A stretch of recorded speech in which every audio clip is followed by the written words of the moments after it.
What's going on, RC drivers? Welcome back to the channel. Greg here, and the buggy I'm holding in my hands, I kind of messed up with this one. So it is the Tamiya DT-04, and I built this up over a year ago. I was one of the very first people outside of Tamiya to have one of these. It's a really awesome buggy. It's just when I built it up, there was no place to run it. Sure, I could have gone and run in a parking lot or something like that, but I really wanted to run this thing on a dirt track. I put it up on my wall, and well, it was kind of a display model at that point, and it's time to finally run it. I'm at Galley Mod's Hobby Shop and Track in Baldwin Place, New York, and it's finally time to put a battery pack through this, or a couple actually. But first up, I want to do a quick run through on the buggy, just in case you didn't see it. So the Tamiya Fighter NXGEN DT-04 was actually designed to be a low-cost racing buggy. Over in Germany, they had a Tamiya racing buggy class. I believe it was based on the DT-03, and it got people into racing. It got people into building, and all the cars were evenly matched. And I think this is pretty awesome that they've come up with a new generation of that racing platform. And I kind of think it should really take off here in the US. You know, a lot of people talking about vintage racing, silver can motor racing, and this is a great way to do it, I think, with the DT-04. It's been around for over a year now, like I said, and I think, you know, really need to take notice of it because it's a cool looking buggy. So starting off with the body, it's got this outer cage to it, and the panels on here are actually hard.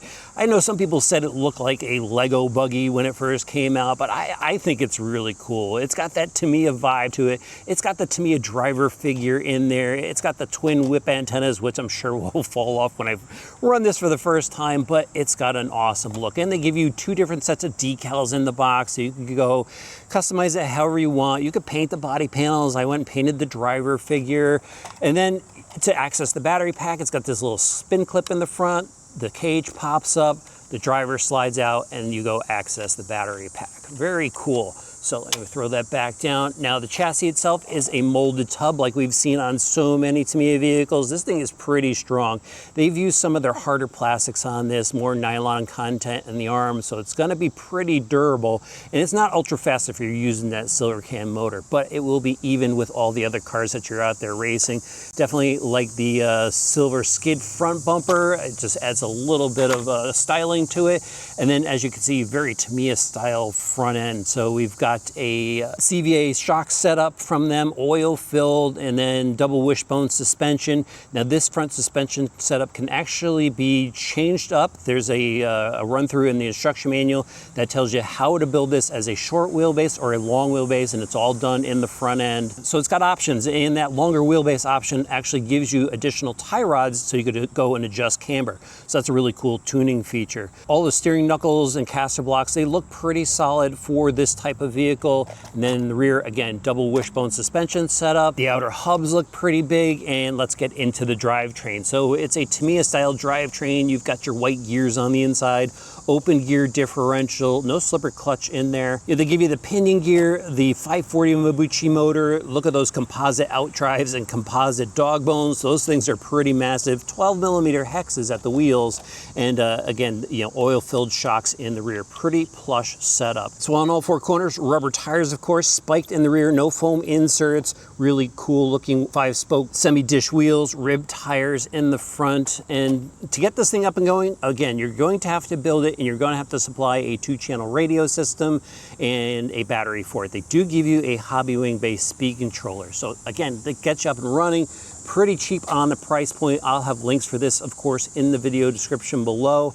But yeah, that's the basics of this buggy. Now we just need to see how it drives. All right, here we go, RC drivers. So the cool part about Galley Mod's racetrack is it's really grassroots. It's really a customer appreciation track where customers just come out, run their cars around, and they do hold some organized racing, but again, just for fun. And I think it would be perfect to run these here. Whoa, a lot of brake. Get my first laps in on this thing. I'm light on the throttle here. A lot of understeer in the front end. Again, that's got to be good for beginners, actually. There's nothing more frustrating than just spinning out in every corner, and you can see this thing is kind of just pushing through the corners, understeering. Full throttle. Now I got to tell you, I'm cheating a little bit. Since the Hobbywing speed controller they gave you can do 2 to 3S battery packs, I'm running this bad boy on a 3S just so we get some speed out of it. So There we go, over the jump. Landed pretty well, a little bit of a bounce there. I mean, very slight. We're on kid oils with this. Guys, this thing's fun. Whoop, through the rumble strip almost. Look at that. Seriously.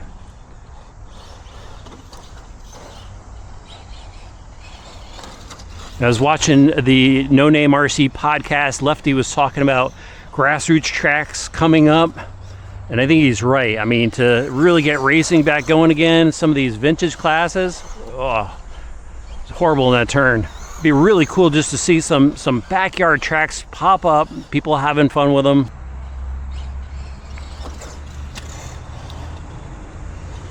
Let's see if we get full throttle through here now.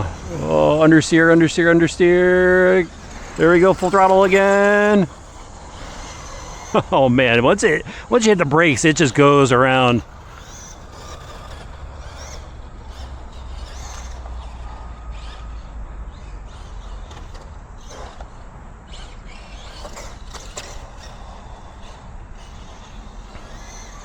How much fun is this thing? I tell you what, guys, for stock out of the box, I mean, this is definitely, without a doubt, going to be easy for anyone to drive, especially if they're just running it on a 2S pack like they're supposed to.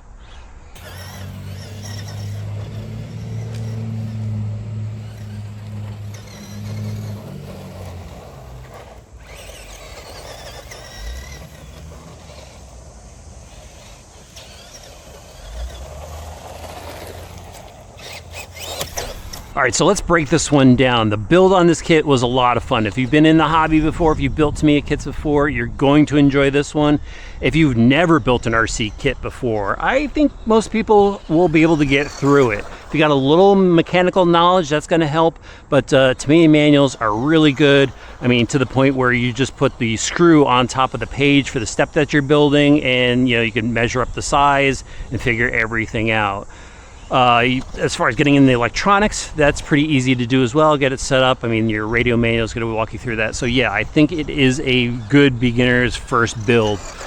Now, as far as the performance goes, I am pretty impressed, guys. For a low-cost race, quote-unquote, low-budget racing buggy, I mean, this thing performs really well. I've only crashed it one time so far, and it was over this jump.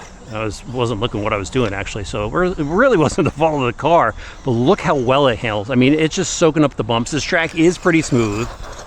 The front tires are perfect for someone that's never driven the car before, and with a little bit of racing experience, you know how to get around the corners like I'm figuring out here. It's pretty quick on a 3S, but you probably got to rock a 2S battery pack in there. I think it's still going to be a lot of fun.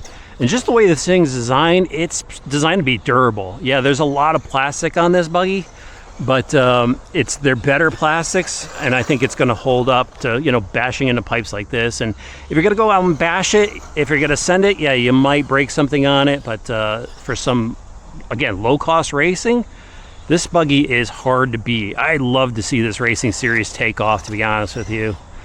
If you're into this, I'll have links for it in the video description below. Definitely hit up your local hobby shops, or if you're in the New York area, visit Galley Mods. These guys are awesome, and definitely support your local club racing, or maybe get something going on your own. Let me know what you think about the buggy in the comments section below, guys. See you back in the next video.